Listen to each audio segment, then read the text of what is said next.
ഇപ്പോൾ ക്ലൈമറ്റൊക്കെ നല്ല മഴയും കാര്യങ്ങളൊക്കെ ആയതുകൊണ്ട് തന്നെ പകർച്ചവ്യാധികൾ ഏറെയാണ്. പനി പോലുള്ള രോഗങ്ങൾ എല്ലാവരിലും കാണുന്നുമുണ്ട്. അപ്പോൾ ഇതിൽ പനി ബാധിച്ചു വരുന്നവരിൽ ഭൂരിഭാഗം പേരും കോവിഡ് ബാധിതരും കൂടിയാണ് എന്നൊക്കെയുള്ള ആശങ്കമായ വാർത്തകളും പുറത്തു വരുന്നുണ്ട്. അപ്പോൾ ഇവിടെ ശ്രദ്ധിക്കേണ്ട കാര്യം, രാജ്യം ഭീതിയിൽ പോകുമ്പോഴും ഇപ്പോൾ സ്കൂളുകളൊക്കെ തുറക്കാൻ പോവുകയാണ്. വളരെ ശ്രദ്ധ വേണ്ട ഒരു സമയത്തിലൂടെയാണ് നമ്മൾ കടന്നു പോകേണ്ടത്. പക്ഷെ അത്രയും ഒരു ശ്രദ്ധ നമ്മൾ ഈ കാര്യത്തിൽ, കോവിഡ് കേസുകൾ വർദ്ധിക്കുന്ന കാര്യത്തിൽ നമ്മൾ എടുക്കുന്നുണ്ടോ എന്നത് ഒരു ശ്രദ്ധിക്കേണ്ട ഒരു കാര്യമല്ലേ? ശരത്ത്, ഈ കാര്യങ്ങൾ ശ്രദ്ധിച്ചിരുന്നോ? എന്താണ് ഈ സ്കൂളുകൾ തുറക്കാൻ പോകുന്ന പശ്ചാത്തലത്തിൽ ഇതിന് ജനങ്ങൾക്ക് നൽകാനുള്ള മുന്നൊരുക്കങ്ങൾ അല്ലെങ്കിൽ മുന്നറിയിപ്പുകൾ എന്തൊക്കെയാണ്? ശരത്ത്, അത് ശ്രദ്ധിച്ചിരുന്നോ? മുന്നറിയിപ്പ് ഞാൻ പറയുന്ന ആളല്ല, പക്ഷെ കേന്ദ്ര സർക്കാർ ആരോഗ്യ വകുപ്പിനും അതുപോലെ തന്നെ ചീഫ് സെക്രട്ടറിക്കും കഴിഞ്ഞ ദിവസം അവലോകന റിപ്പോർട്ട് നൽകാൻ ഓരോ സംസ്ഥാനങ്ങൾക്കും നിർദ്ദേശം നൽകിയിട്ടുണ്ട്. അതിലൂടെ തന്നെ കൃത്യമായിട്ട് നമുക്ക് മനസ്സിലാക്കാം എത്രത്തോളം കാര്യങ്ങൾ സങ്കീർണമായിക്കൊണ്ടിരിക്കുന്നു എന്ന് മനസ്സിലാക്കാം. മാത്രമല്ല, ഏറ്റവും നല്ല വാക്ക് മറ്റത് തന്നെയാണ്, ഭയം വേണ്ട, ജാഗ്രത മതി. അതാണ് വേണ്ടത്. നമ്മൾ പരിഭ്രാന്തരാകേണ്ട കാര്യമില്ല.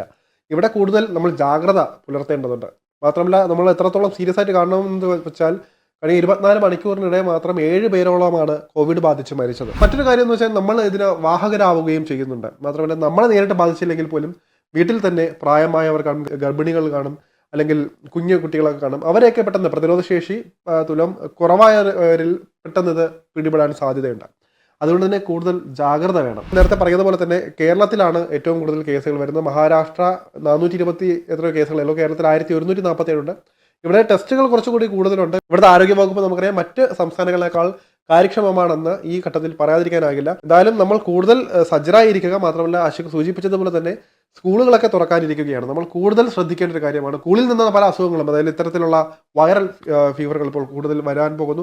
ഇത്തരത്തിലുള്ള വൈറൽ ഫീവറുകളൊക്കെ വരാൻ പോകുന്നു. അതുകൊണ്ട് തന്നെ ഈ ഒരു വൈറസിനെ നമ്മൾ ചെറുതായി കാണാൻ പാടില്ല. മാത്രമല്ല, കോവിഡ് മാത്രമല്ല, ഒരുപാട് ജലജന്യ രോഗങ്ങൾ വരുന്നുണ്ട്. അപ്പോൾ നമ്മൾ കുട്ടികളെ കൃത്യമായി ഇതിനകത്തൊരു പഠിപ്പിക്കുക എന്നുള്ള കാര്യമുള്ളൂ. മാത്രമല്ല, ഇപ്പോൾ വലിയൊരു ഡിജിറ്റൽ കാലത്തിൽ നിന്നാണ് കുട്ടികൾ വീണ്ടും വിദ്യാഭ്യാസ സ്ഥാപനത്തിലേക്ക് വരാൻ പോകുന്നത്. അതായത് TV, മൊബൈൽ ഫോൺ അങ്ങനെയുള്ളൊരു രീതിയിൽ നിന്ന് വീണ്ടും ഇങ്ങോട്ട് വരാൻ. അപ്പോൾ നമുക്ക് കുറച്ചുകൂടി കുട്ടികളിലേക്ക് കുറച്ചുകൂടി നമ്മൾ കാര്യങ്ങൾ പറഞ്ഞു പഠിപ്പിക്കുക.